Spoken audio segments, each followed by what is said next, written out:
She went live and said, "Can't wait to marry this fool and take half.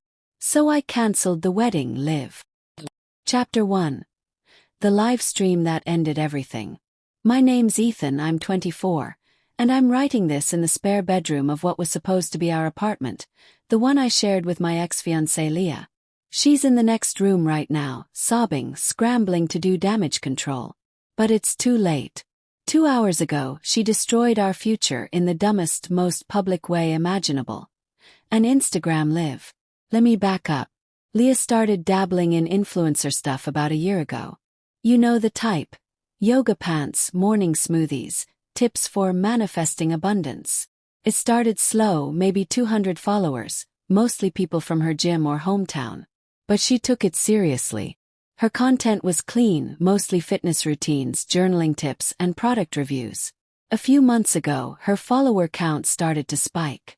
She hit 5,000 last week and was buzzing with excitement about landing brand deals and affiliate sponsorships. It was cute at first. I figured she needed a hobby, and I liked that she was passionate about something. We'd been together for 2 years. Engaged for 6 months. I work in tech, solid income, remote job, lots of room for growth. We were planning a modest spring wedding. Close family, a few lifelong friends. Today was a regular Wednesday. Leah does a live stream every week at 4 p.m.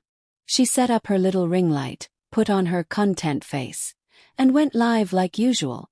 I was in the office down the hall, prepping for a 4:30 client call, just wrapping up notes when I heard her voice shift midstream. "Okay, so you guys have been asking about the wedding. And oh boy, do I have tea," she said, giggling. My stomach tightened. That wasn't her usual tone. That was her "this is juicy" voice. I muted my screen. I know some of y'all think I'm crazy for marrying young, but honestly, I'm not worried. "I've got it all figured out," she said, grinning wide. Then came the part that changed everything. "Dylan, that's my fiancé, works in tech. Great salary and honestly, clueless when it comes to protecting himself. We've talked money and he's just like, we'll figure it out together." Blink. That wasn't entirely false. We discussed joint accounts, shared goals. I trusted her. No prenup, no separate accounts. "Nothing," she said, then paused to smile into the camera. "Like this man is about to marry me without a single legal safeguard." I stood up, heart pounding. "And in this state, I'm entitled to half of everything after we're married. Half his salary, his bonuses, even his savings if we combine them. I just have to hang in there a few years. Then, if things don't work out, I walk away set for life." She laughed. Actually laughed. "Can't wait to marry this fool and take half." I stared at the wall between our rooms. The woman I loved was planning to treat our marriage like a paycheck. I opened my phone, found her stream and saw her. Smiling, gesturing, eyes wide with mischief. The chat was blowing up. Some were laughing. Others called it out. "Girl, this ain't it. Is this a joke? He's watching this, right?" I typed my comment, heart pounding. "Joke's on you. The wedding's cancelled." She paused mid-sentence. Her eyes shifted to the comments. I saw her read it. And then her smile vanished. Oh no." She stared at the screen like it had punched her. "Guys, I think Dylan saw the stream." The chat exploded. "Dylan, is that real? Yo, she's done. No way this is live. No way." She started scrambling. Wait. Babe, if you're watching, it was just content. You know how social media works, right?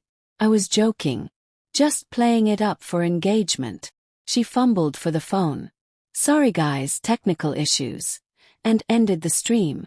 Then I heard her running down the hall. Chapter 2.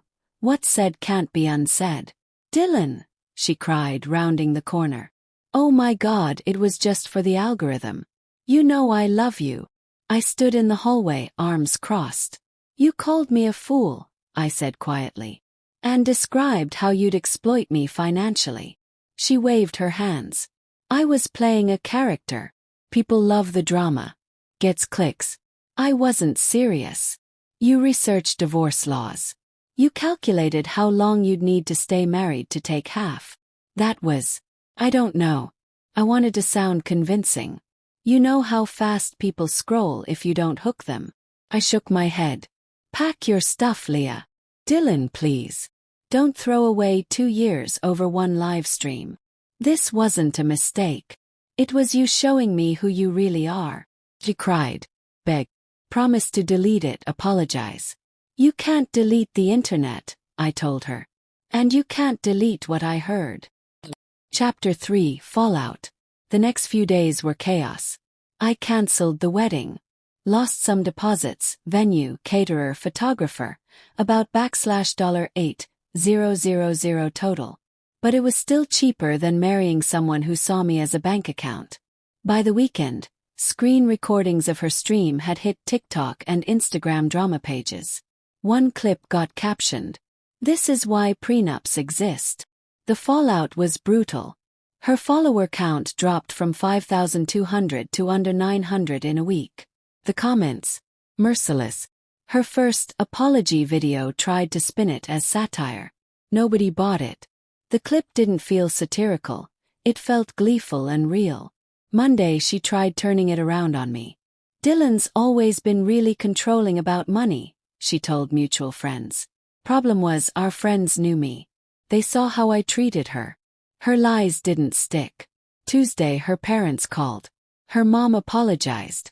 Her dad just said, "You made the right choice. If she's thinking this way before marriage, it wouldn't get better." Then came the call from my company's HR. "Dylan, we need to talk. There's a stream where your ex-fiancé discusses insider details." I never gave her confidential info. She just overheard headlines and made guesses. Still, I had to sign an extra NDA. I was lucky to keep my job. Thursday she tried one last shot. "What if we did get a prenup? Would that fix things?" "No, Leah," I said. "The issue isn't the lack of a prenup. It's that you wanted to exploit me, and were dumb enough to brag about it online." Friday she was gone. I boxed her stuff, left it for pickup. She cried the whole time. Told me I'd regret this. She was wrong. Final update. 3 weeks later. The internet has mostly moved on. Leah's reputation hasn't. She still posts, but every video has someone referencing the gold digger stream. When I saw her at the grocery store, she looked exhausted. Told me she learned a lot.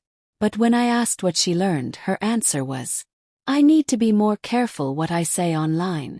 Not that planning to exploit your fiancé is wrong. Not that trust matters more than clicks. Just that she needed to be sneakier. I walked away from that conversation knowing for sure. I made the right call. I used the wedding fund as a down payment on a house. Settled into a better role at work. And, funny enough, started dating again. Her name's Claire. She's a financial advisor. When I told her the whole story, she just raised an eyebrow and said, "That's not gold digging. That's just bad gold digging." And I laughed harder than I had in months. Sometimes people tell you exactly who they are. And if you're lucky, you'll be smart enough to believe them the first time. Leah planned to marry a fool and take half. Instead, she played herself and lost it all.